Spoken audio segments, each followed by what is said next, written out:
Welcome to Between the Rows. I'm your host this week, Laura Rance. This is the part of the program where I'm supposed to be telling you what this week's show is all about. Well, in a nutshell, we're talking about our future. It's about how companies operating in the genetic trait business are using gene editing to support better outcomes for farmers. Farmers are well aware of some of these goals out there. They're really, what's important to them is managing their farms effectively and sustainably so that you can continue to really be productive and not, have any damage to the environment around farms and on farms. We'll hear about how farmers, food and beverage processors, and conservation groups are working to give consumers choices that support waterfowl habitat and the environment. Our research further determined that ducks that nest in winter wheat are 24 times more successful than those who choose to nest in spring-sown cereals. And finally, how our ability to find the people and the ideas to support agriculture and our rural communities is undeniably tied to reconciling with our past. The definition of Indigenous wealth is very different in that it's about community. But before we start, here's a word from our sponsor. Part of being a farmer is being an accountant, and a mechanic, and a chemist. You have lots on the go. So FarmLink makes your grain marketing go further. We help you reach your financial goals with calculated sales decisions. No bias, just solutions and results. Plus, with our new app GrainFox, we bring every opportunity right to your fingertips. Literally. Start seeing the returns that'll get your family ahead. You've earned it. FarmLink. Your work is worth more. Get started at farmlinksolutions.ca. Welcome back to Between the Rows. I'm your host this week, Laura Rance. Our first item takes us into the world of gene editing, a concept that still makes some people a little bit uncomfortable. In this story, the Western producer's Robin Booker attempts to demystify both the process and the potential of these new crop breeding tools. As part of Glacier FarmMedia's Seeding the Future project, Robin talked to CBIS molecular biologist Peter Beetham about how gene editing is opening new pathways to crop improvement. CBIS is based in San Diego. We're a company of about 120 people. Fundamentally, we're an independent trait developer. So we develop traits for crops. More recently, we're really focused now on 5 crops and 5 trait areas. And so those 5 crops are canola, rice, corn, wheat, and soybean. With our first, our major focus in traits is what we call input traits. And so the ability to help farmers reduce their inputs. Those input traits for farmers are the 3 main areas we've been focusing on more recently are herbicide tolerance, disease tolerance, and nitrogen use efficiency. Fundamentally, what one of our missions at CBIS is to really provide new characteristics into major crops globally that allow farmers to make every acre more sustainable. And so that means, by reducing their need for inputs or making it simpler, that farmers can increase their profits and also create more value per acre for seed companies and therefore royalties back to CBIS as part of the trade.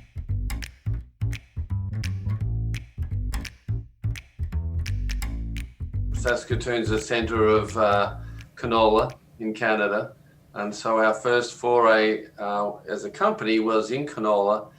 We've showcased what we can do both as in elite seed and commercial seed. We actually had a seed business where we showcased some of our early trait canola, and more recently, we've divested some of those activities to Farmers Business Network, and now we're really a pure play gene editing independent trait developer.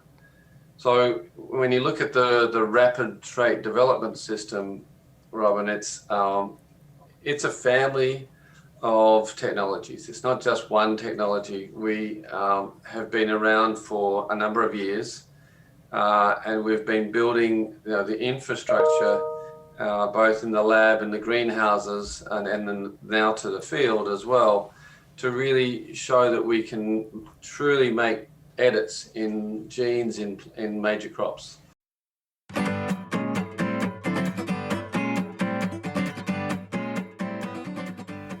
And fundamentally what we do is we make a spelling change in a gene. And so by doing that, we use the natural processes in cells of plants and then bring those cells back to a whole plant and then take it to the greenhouse, and then it enters into a normal plant breeding program.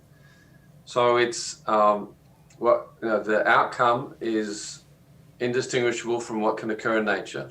The outcomes are very similar to what occurs in a traditional breeding program. And so the ability to make those edits or spelling changes, and then that's what we call a genotype that could occur in nature given enough time, and then creates a new, essentially what that does is creates a new phenotype, which is a new characteristic. So, and fundamentally traditional breeding or some of the older technologies like GMO have not been able to address disease tolerance like we can with gene editing. Will farmers still have to spray once they get a variety that has this trait in it? Will they still have to spray for Sclerotinia? So right now we're on a path to producing increasing levels of tolerance. Last year, the USDA we submitted a number of what they call MI regulated documents to. And 8 of those, we did 14 in total, 8 of them were to do with disease tolerance. So we have a number of targets. And the reason I'm telling you that is because right now we think the initial introductions we see will reduce the amount of fungicide needed. It won't do it completely, but we think by the time we get to the final sort of next generation product, we could maybe eradicate the use of fungicide for Sclerotinia or white mold completely. So, it really is progressive trait introduction. And, we're excited to see what we've done already in field trials. And this is just early stage trials. This is heading towards an understanding of when you get it, with our partners into commercial hybrids.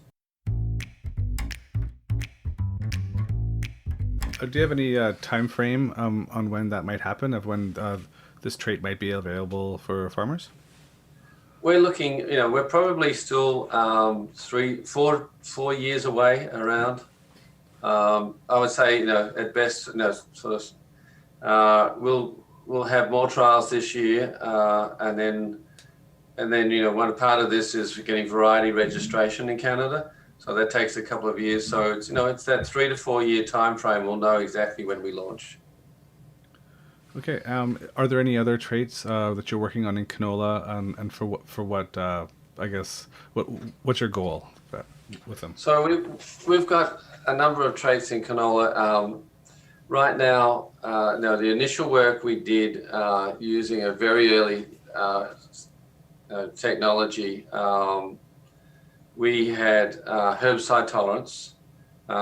We've also now produced, with a more, what I would say is more specific gene editing, a pod shatter reduction trait that allows farmers at the end of the season to have some harvest flexibility.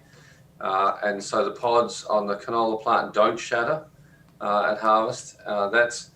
That's a trait that is pretty well known for farmers with BASF, but a lot of the other seed companies have not had access to that. So we're bringing that to market through some partnerships. The next trait after that is the Sclerotinia tolerance.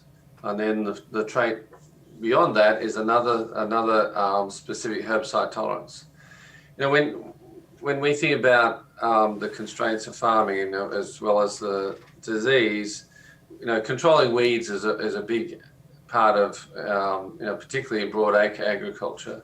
So, we're trying to address those issues by bringing alternatives and options for farmers for controlling their weeds. So we're looking forward to that. We're looking forward to the pod shatter reduction trait as well as disease. And these, the exciting thing about gene editing is, it fits perfectly into plant breeding programs and the traditional path to market. It also allows you to sort of combine those traits in a way that really meets what farmers would like to see, and allows them some flexibility on how they manage their rotations, how they manage their crops. Yeah, look, I think, one of the things that, you're seeing more broadly in agriculture is, commodity prices are improving.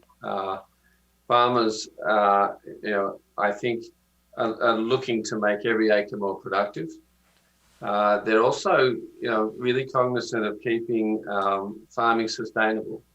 And I think one of the things that Cibus is really committed to is working with seed industries around the world, but more specifically, the early stages with canola in Canada and other places in North America,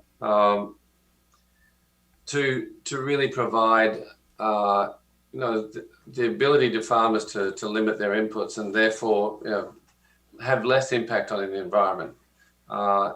There's a lot of push from governments around the world, Robin, to reduce inputs by 50%. There's a farm to fork initiative in Europe right now that allows the goal is to reduce inputs by 50% by 2030, and also be carbon neutral by 2050. So these, I think farmers are well aware of some of these goals out there. They're really, what's important to them is managing their farms effectively and sustainably, so that you can continue to really be productive and not have any damage to the environment around farms and on farms. So we're really committed to work very closely with seed companies to provide traits into that channel so farmers can really meet some of those sustainability goals.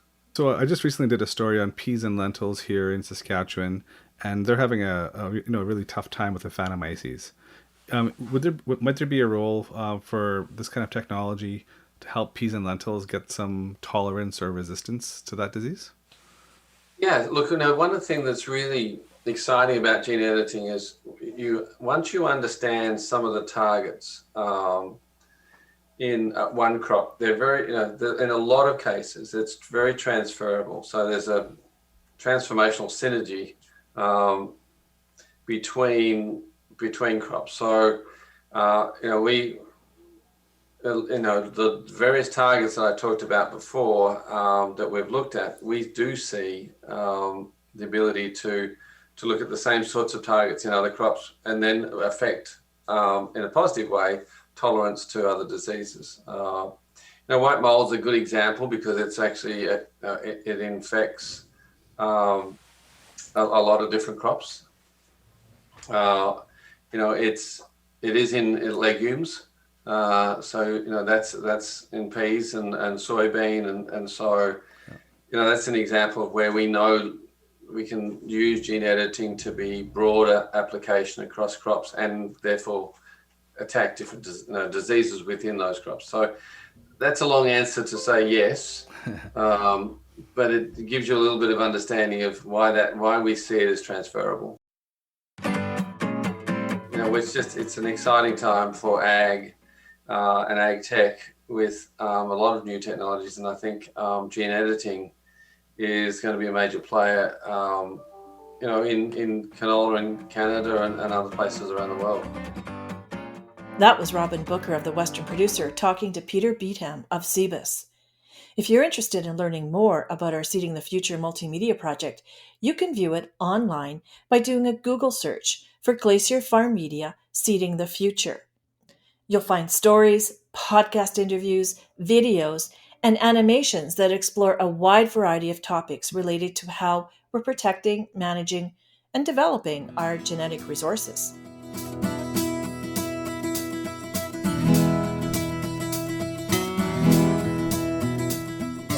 Our next item takes us into the wild, a wildlife education center on the outskirts of Winnipeg, that is. An assortment of farmers, waterfowl conservation groups, and industry gathered at the Fort White Center recently to launch a new labeling program. The Eco-Label is designed to support farmers who are choosing to grow duck-friendly crops. Here's Geraldine Witchers of the Manitoba Co-operator with that story.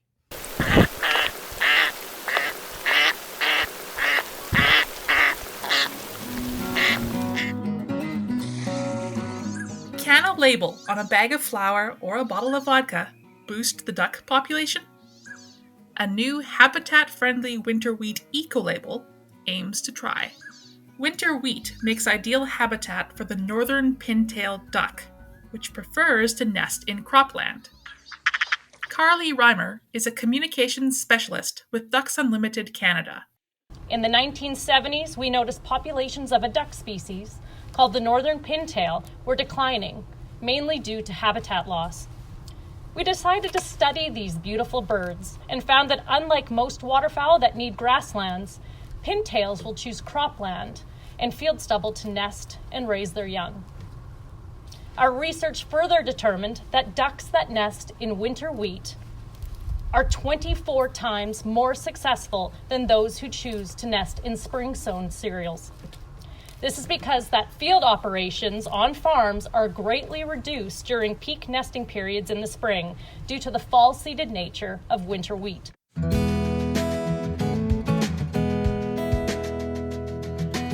Female pintails nest on the ground in low, sparse vegetation. They nest further from water than most ducks. In the spring, when farmers are out on their land planting their crops, winter wheat is already in the ground growing, making it an attractive green blanket for ducks and other birds to build a nest. And it's not just ducks. Winter wheat provides habitat to several other grassland species as well. Moving forward, our new habitat-friendly eco-label can further showcase the environmental benefits of winter wheat while supporting Canada's agricultural sustainability goals and increasing a farmer's profitability. However, winter wheat acres have been declining. In 2014, prairie farmers seeded 1.3 million acres. Last year, it was roughly a quarter of that, at 312,000 acres. The habitat-friendly label aims to make winter wheat a more attractive option. Daniel Ramage is the Director of Market Access and Trade Policy at Cereals Canada. It really, at the heart of it, this is a market development project that's been driven from the ground up with support from the winter wheat producer commissions across the prairies, who are looking to maintain winter wheat as a viable option for farmers, because we know that farmers want to keep winter wheat as an option within their rotations, and so they're looking for opportunities to help grow the demand for this crop. And so this project is one of the ways that we can help achieve that by communicating these important habitat benefits that we've known for a long time are made available by growing winter wheat, communicating that story back to the consumer. That's something that is ultimately going to help create these opportunities for farmers to keep winter wheat as an option within their rotation, but also to capture additional value if we are creating a stronger demand pull.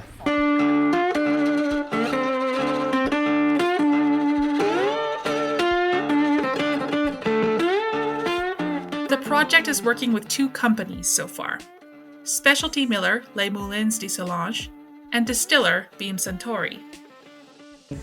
We're working with food manufacturers who are using the eco-label and are increasing their use of winter wheat in order to use the eco-label. They want to demonstrate their sustainability credentials.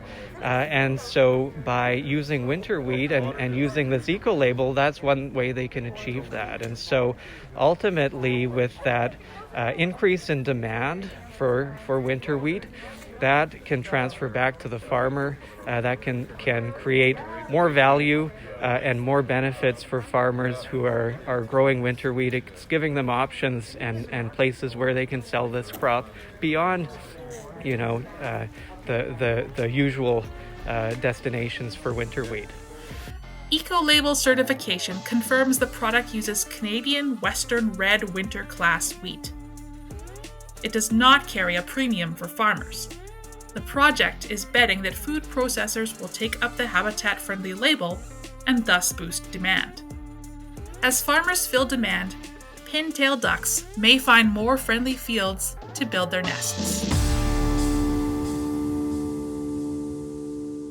That story was brought to us by Geraldine Witchers, a reporter with the Manitoba Co-operator. Our final item this week zeroes in on the efforts of Indigenous nations in Saskatchewan to work more closely with the agriculture sector in ways that both support their communities and the industry's growth. I spoke with Thomas Benjo, the CEO of FHQ Developments. Now, FHQ Developments was founded by the 11-member First Nations communities of File Hills Qu'Appelle Tribal Council. The council represents over 15,000 First Nation citizens and 435,000 acres of reserve lands in Treaty 4 territory, which encompasses much of southern Saskatchewan. Thomas and I talked about a recent conference held by FHQ that highlighted both the opportunities and the barriers their efforts face. Here's Thomas. Our function here is three things. One, we invest and develop partnerships and build new businesses as an organization. So we have 12 companies that we actually manage in our portfolio.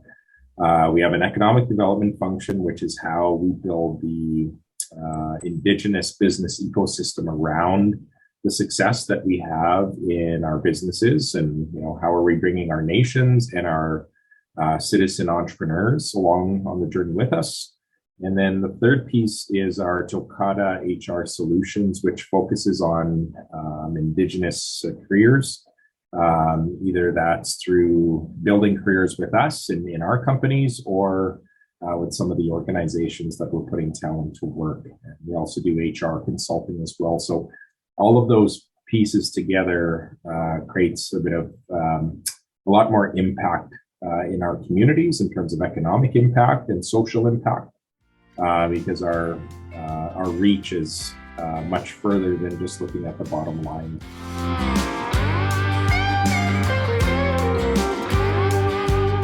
The definition for wealth, it's typically, what am I doing for myself? What am I doing for the legacy I'm going to leave for myself or my family? The definition of Indigenous wealth is very different in that it's about community.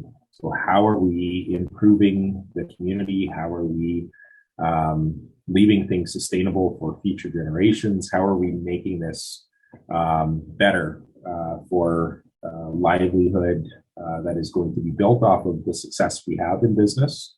And so that's, the whole premise of our organization, is making sure that we're sustainable and creating community wealth. And so that requires us to look a bit more broadly on how we measure success as an organization.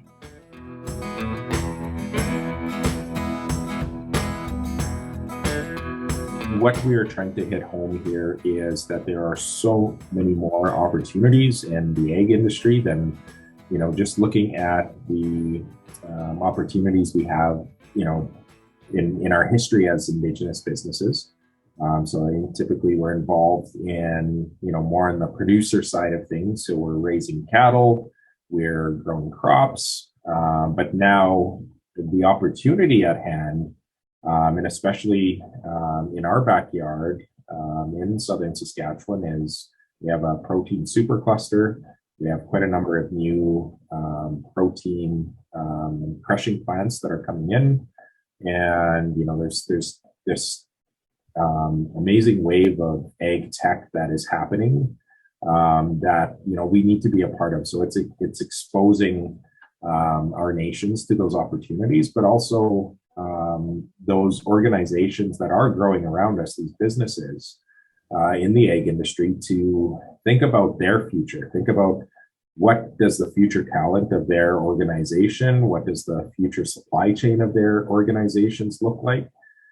Because if they plan to grow in Saskatchewan, you can't forget how important Indigenous people are going to be in that future plan, because of the amount of growth that our population has as nations, and we're going to make up a pretty significant part of the overall Saskatchewan population going into the future. So you have to have a strategy in place, and it could be small things at the start, but get a bit more serious about the policies and the strategy going forward. So that's really what was the message we were trying to get across. But it's also how do we identify some of the issues and barriers that are that exist because of policy or lack of policy. We need to be able to understand these things, come up with solutions together, and try to build success with one another, and do that through partnership and relationship building. So those are really the foundations of why we held this conference, and where we're going to take it into the future.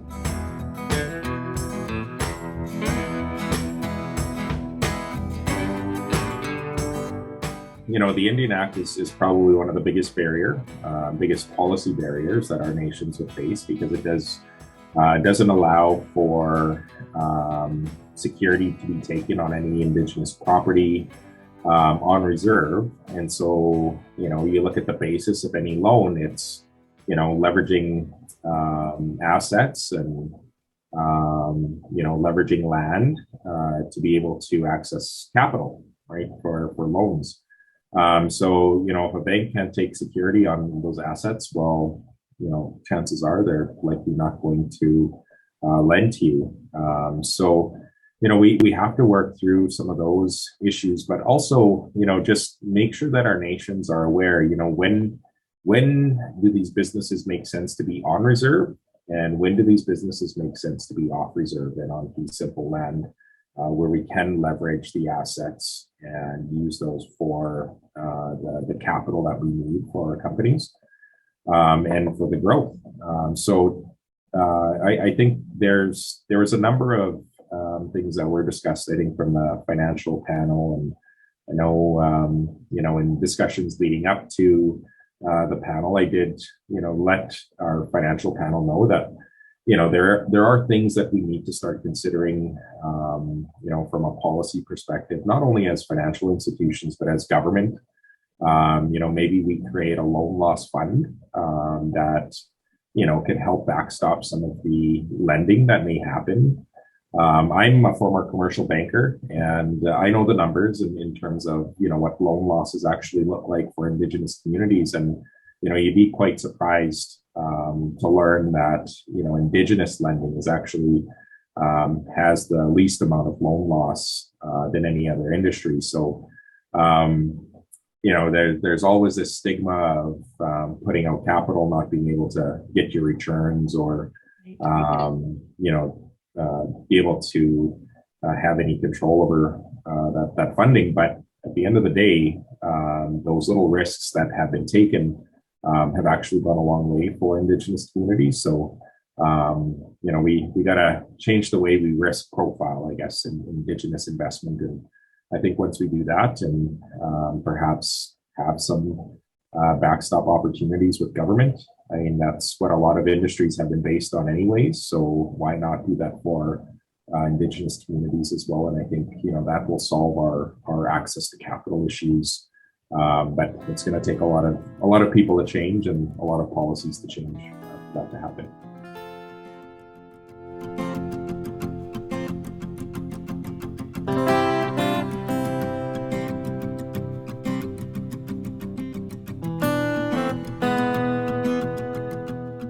Yeah, I think, the one thing that the industry, has not, fully participated in reconciliation, or there's never been that push for the industry to participate in economic reconciliation. And, when you're looking at the mining industries, oil and gas industry, pipeline, those natural resources, in order for those projects to be able to go forward within, our territories, there is a social license that they have to be able to sign off on. And so that means, Indigenous engagement, Indigenous procurement, all of these things have to happen in order for that project to go forward, which, does affect communities and does create, a pretty significant impact. But, never has the ag industry been put in that position to have to do anything like that. And so, what we're asking the ag industry is to make considerations to start developing their Indigenous engagement strategies and procurement policies, not to just, check the box, but to actually create impact in the places where they are doing business. It's, in order to maintain that, future success of your business, it's really important that the community around you is successful as well. And, if that community around you is made up of a majority of Indigenous people, having those strategies in place will benefit your business over the long term. And, you look at some of the major projects that are going to go forward in Saskatchewan right now, and we're already talking, labor shortages for most of these major projects. And I'm the chair of the Saskatchewan Chamber of Commerce as well. So I hear these issues day in and day out in our business community, just, in general. So, I often challenge back and say, well, what policies or what, strategies do you have around Indigenous engagement? Because, every company should be talking about this. And, it's a perfect way to fit into their goals around economic reconciliation.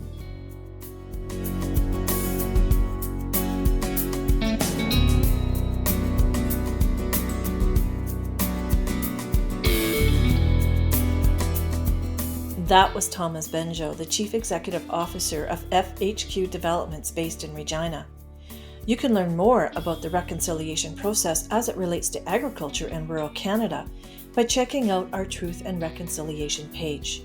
Just do a Google search for Glacier FarmMedia Truth and Reconciliation. That's all we have for you on this week's edition of Between the Rows. Remember, you can find us on YouTube by searching for Between the Rows podcast. Using the word podcast in that search is important. And please check out our Seeding the Future and Reconciliation coverage by searching for those projects on the Glacier FarmMedia digital site. We'll be back with another episode of Between the Rows next week. I hope you'll be back too. I'm Laura Rance.